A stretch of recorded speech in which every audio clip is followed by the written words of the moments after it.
Hi, so this is part of our series of In Memory after 30 years after Andrew Lee Jones's execution. And one of the people that I wanted to talk to as part of this little series is Sophie. So Sophie Caton is a great supporter of Amicus, and she's been involved with Amicus for a number of years. We just wanted to find out a bit more about Sophie. So Sophie, I guess first of all, when did you first find out about Amicus, and how was that? I think it was probably in about 2010. I had started writing as a pen pal to a gentleman on death row in California, in San Quentin, through an organization called Human Rights. And I had been to their yearly conference. And at the conference, one of their speakers was Sarah Williams, who was an intern for Amicus. And she was talking about her experience as an intern in Texas. And one of the cases that she'd worked on was the case of Bobby Moore, whom Amicus were supporting. She spoke really passionately about his case and about him as a human being. I think he had just had a birthday or had a birthday coming up. But she said if anybody wanted to take his address, they could drop him a birthday card through, and that he would really appreciate that. He'd been on death row for a long time. And I thought, oh yeah, that's something I could do. So I got his address and I sent him a birthday card. And from then we started corresponding regularly. During my correspondence with Bobby, he talked about Amicus and that they were working on his case. And I think he had asked me to contact you, Margot, about something.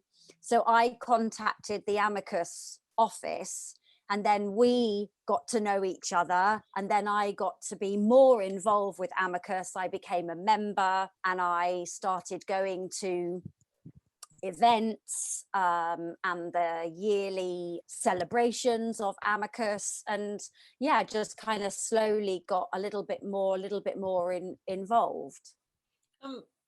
So obviously Amicus really started from a pen pal relationship, and what does that relationship, being a pen pal for somebody who's on death row, mean for you? And what's it given you, as well as what does it give the people on death row who have pen pals? My first pen pal was in California, and he's still on death row. There's a moratorium of executions there, so he's just in his cell on a daily basis. He was my first pen pal. Then I started writing to Bobby quite soon after then. And then kind of over the years, I then started writing to another guy in Texas, Travis Runnels, who unfortunately was executed in December 2019. Also a gentleman in Ohio. So I have a kind of starting out, just not meaning for it to expand. I ended up with 4. And each relationship is incredibly unique. Each person corresponds in a completely unique way, talks about different things, has different interests, obviously, you know, as a human being does. But I think with a pen pal relationship, it's funny because I think some people assume that you can't really know somebody just through writing to them, that you have to be with somebody face to face. But actually the pen pal relationship is so incredibly intimate. When you are speaking face to face with somebody, you are very aware, and there is an amount of censorship, an amount of inhibition, because your conversation is ping-ponging backwards and forth, and you're reading facial expressions, and you're very aware of the other person. Whereas I think when you write, there's quite a lot of space in between your communications. You know, you might write and then it's 2 weeks until you get a response, and then it's another 2 weeks. And I tend to think that my pen friends on death row probably know me better than my friends in real life. And it's a very unique relationship. I didn't go into it really thinking that I would get anything out of it, but I've got a huge amount out of my pen pal relationships, a huge amount of support and understanding and interest and working things through in my life with their point of view and their perspective.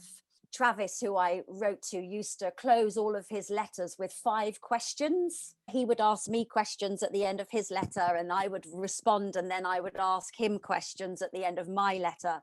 And we ended up having some, like, we literally must have talked about every subject out there going. And I can remember actually after I'd written my first letter to Tower in California and I was awaiting my first reply, the post box went one morning and I came down and it was sat there on the doormat with the American stamps and his writing, and he has the most beautiful handwriting. And it kind of took my breath away, and I wasn't brave enough to open the envelope. So I called my sister and I was like, I've had my first letter. And she was like, come round.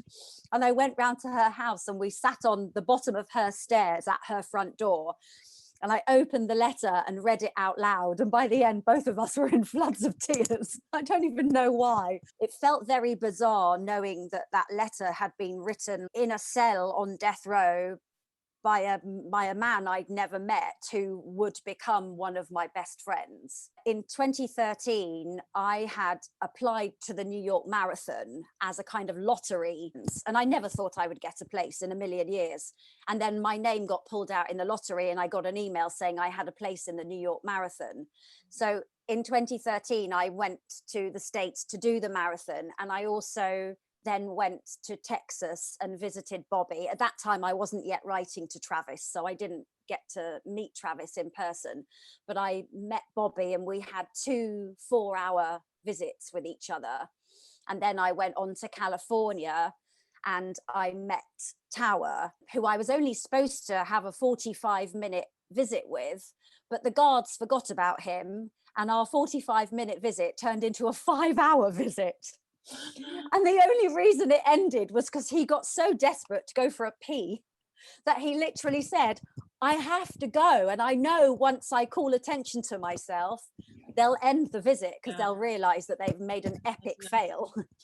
So, but I did end up, we had a 5-hour visit. And then the next day I went back and we had our little tiny 45-minute visit. But it was amazing to have met them both. I suppose after having such a long correspondence with people, then to meet people face to face, was it the same kind of relationship that you imagined when you actually met? I think my meeting with Bobby was very intense. I knew it was going to be 4 hours. And that's, sitting down with anybody face to face for 4 hours is quite intense, let alone in that setting with somebody you've never met before. So it was quite intense. He really thinks about what he says. And I think that kind of makes it even more of an intense experience. I felt like he, at that time, probably didn't have many visits. His family were quite a way away. Transport wasn't easy for them to get to the prison. And I think, obviously, in Texas, they're in constant solitary confinement. So that obviously takes you as a human being into a very different place. You're very kind of insular. He did tend to, on death row, keep himself to himself and was very focused on working on his case. And so I think during that visit, it was like moment by moment, he was just opening up, and his his face almost changed and the light came back into his eyes throughout the visit. We kind of found our flow and we found our humor, and it relaxed, but it was really like a journey. It wasn't kind of just a meeting. It felt almost like a journey. And then with Tower, he really reminded me of some of the lads I used to go to school with. I could just totally imagine him in the classroom, just being that cheeky chappy, love to hate him, hate to love him, he really, really, really made me laugh. We kind of almost had a brother and sister back and forth. And he was teaching me how to sign my name in American Sign Language. And we were playing rock, paper, scissors. And he was getting really upset because I kept beating him. So that was really funny. It really felt like almost like a brother and sister back and forth. So they were very, very different experiences. Then you come home and you're writing again. Do you ever hit a point where you find it a little bit too much, writing to people in this situation when your life's so different? With Tim, who I write to in Ohio, they have access to kind of iPad type things. So different prisons work in different ways. So there's JPay, which is a bit like email for prisoners. So I can write an email via JPay. The prison prints it out and gives it to them. I can do that for Texas and Ohio, not for California. California has to be handwritten snail mail. In Texas, they can receive a JPay email, but they can't respond by email. They have to handwrite a response. With Ohio, they can email back.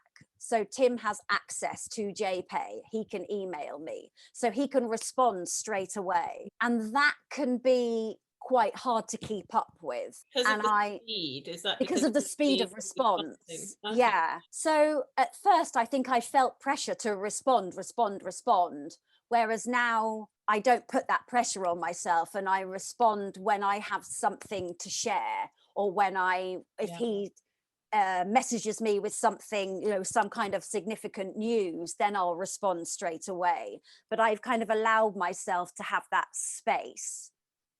Because obviously writing to 4 people, 3 of which had to be handwritten. Yeah. It is quite a lot. Actually, 1 of which was handwritten. The others I could do by JPay. So it is a lot. I think the hardest thing for me was when, after Travis had been given his date for his execution, so he got his date, I think it was in maybe like the July or the August. And then he was executed in the December. So it was quite a short span of time. It felt very short and very quick. And at that time, I had just started a new job. I was really, my focus was on my new job. And at the same time, I knew that it was getting closer and closer and closer. And at one point I thought, well, maybe I could go there and be there for him. But I just started the new job and that wasn't going to work. And then the closer it got, I started to get quite concerned about, like, how do I say goodbye? Yeah. And how do I time my last messages to him so that I know that he gets them, so that we get to say goodbye? His final letter to me arrived after he'd been executed, but he wrote it I think it was like the week before the execution. I kind of got the feeling that he had decided that he would close off and write his final letters and then be with his situation. But it was strange because after he had been executed, I was in my flat one day and I had this feeling like I knew there was a letter from him. And I lived on the 3rd floor, and I went all the way downstairs and there was a letter sat there on the doormat. And I had just felt it in my body. He was communicating with me, and I got the letter and I read it. Yeah. And it was really emotional. My last card that I had sent him by mail got sent back to me, and he had never received it. And I've actually got it stuck on my wall. It's a painting of an elephant. In India, the elephant god Ganesh is like the remover of all obstacles. And I was, trying to plant that idea of removing the obstacles, which would mean that his life could continue. But obviously it didn't work out. But that was quite hard, knowing that he never got that. And you mentioned, a lot of people who are involved with Amicus are in the legal profession, in social justice projects or campaigners. Now, can you tell us a little bit about yourself? I know that you're not a lawyer. Yeah, no. I'm a kind of jack of all trades, master of none. It depends on the day of the week. But most of my work has been working as a performer in musical theatre, working in West End musicals and touring productions. I've been doing that since about 96, so that's about 25 years. I've had periods where I haven't worked, as most actors have, where I've done other things. I trained to be a Bikram yoga teacher, so that's mostly what I'm doing now, is yoga teaching. Before COVID, I had joined the cast of Phantom of the Opera. So I was working in Phantom when COVID struck. And then obviously the theatres closed. For Phantom, unfortunately, we all got made redundant. When the yoga studios reopened, I was really fortunate and picked up some classes in studios where I had previously taught. So that's what I'm mostly doing now, is teaching yoga. And what do your colleagues, like your other artistic colleagues and people at yoga, think when you talk about that you do this thing of writing to people on death row? People are always interested on the most part, you know, it's not the kind of thing you hear every day. So yeah, they're interested. My close friends know that it's part of kind of who I am. So when Bobby was released from death row, Amicus helped to set up a fund for him, and some of my friends wanted to donate to the fund, and a couple of my friends have had correspondence with him. One of them especially, Charlie, has become a big supporter, and they write to each other regularly, and she helped support his parole application. My mum and my stepdad have a relationship with Bobby. They call him every other week now and speak to him on FaceTime and on the phone. So that's really lovely. I'm not a big fan of social media, but on my Facebook, most of what I write on there is about criminal justice, and a lot about Amicus, and a lot about Bobby's case. And a lot of people have thanked me for bringing it to their attention, because it's not something that they had ever been aware of or took any time to think about. My friend Laura has come to some Amicus events with me, and she actually came with me to Texas when I went to meet Bobby. Yeah, so it's something that I definitely talk about. It's part of who I am. It's really important to me. I'm not a lawyer, but most of the time I say if I lived my life again, then maybe I wouldn't have done musical theatre, and I might have tried to be a bit more clever and been a lawyer. I think there's a lot of lawyers who would like to do the reverse. I think sometimes it can be very frustrating, because I want to do more than I can, and I don't feel like what I do is enough. You know, with Bobby's case, he was such a fighter, and he had such incredible support, legal support. And then I look at, you know, somebody like Travis and other people on death row who don't have that. And it can be very frustrating. I have a friend who, through me, now writes to a gentleman on death row in Texas, and she said, you know, what can I do? What can I do? And it is very frustrating when you feel that you don't have the skills to do anything but support. That's the important thing, is providing that support. That's what you do, and that's what people can do. Yeah. And I suppose, do you think it's important that people thousands of miles away from the US should know about this? Why is that the focus of your social media? Why is it important for people in the UK, for people in Europe to know about this kind of thing? I mean, people say, you know, it's in a different country, it doesn't affect you. I just don't really believe in that. I just think we're all human beings. We didn't win a competition to be born in this country and not in another country. We know better than anybody else. It's pure luck that I was born into a supportive family environment in a country that has certain values, that doesn't have the death penalty. I didn't do anything special to have the privileges that I have. So it's my duty as a human being to care about other human beings and the life that they're living, regardless of where they live, what color their skin is, what language they speak. They're human beings, and that's what matters. It doesn't matter whether we're English, Italian, French, American. We're all humans, and we share this planet. So I think it does affect us, because it does have an impact. If there are human beings across the sea who think that it's acceptable, not just acceptable, but it's right and just to lock somebody in a cell for years and years and years, and then take them out, strap them down and inject them with poison, that's a serious problem that affects everybody. And it's not okay, and it's not right, and it's not just, and it shouldn't be that way. It doesn't matter what they've done. You know, it's not, did they have the right to take another human life? Do you have the right to take theirs? Because it's exactly the same thing. It's no different. It's absolutely no different. And it's actually even worse. If premeditated murder is the worst kind of murder, then execution is exactly that. It's massively premeditated. And the people who make those decisions do know better and have lived a better life and are educated and have no mitigating circumstances. The government doesn't have an excuse because there is another option. They don't have the excuse that maybe that other person did have because they didn't know any better.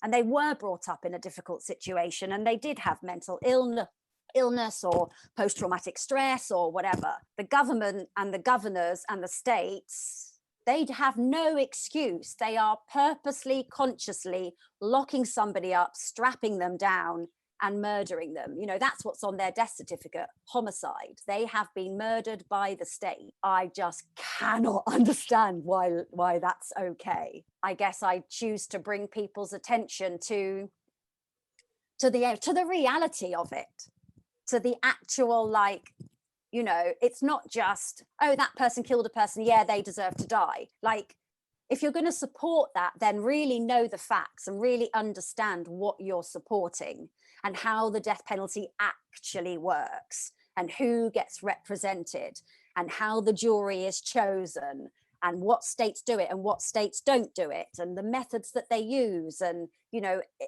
if you're going to say that something's okay, then be informed before you say it's okay. Because I think if any sane person really, really understood how it actually works, I don't think that they would think it was okay. And if they still thought it was okay, then at least they're coming from an informed place. Excellent, thank you. And thank you, Sophie, for joining us. And thank you also for all your support and your work and your support of people on death row and letter writing. Obviously, Amicus was founded from a lifeliner who wrote to Andrew Lee Jones all those over 30 years ago now. So we've come a long way from then. So, and you were part of our journey, Sophie. So thank you so much for being with us. It's such an honor. It's such an honor. Yeah, it's a privilege. Thank you so much, Sophie. Great Pleasure. to see you. Great to talk to you. You too. Thank you, Margot.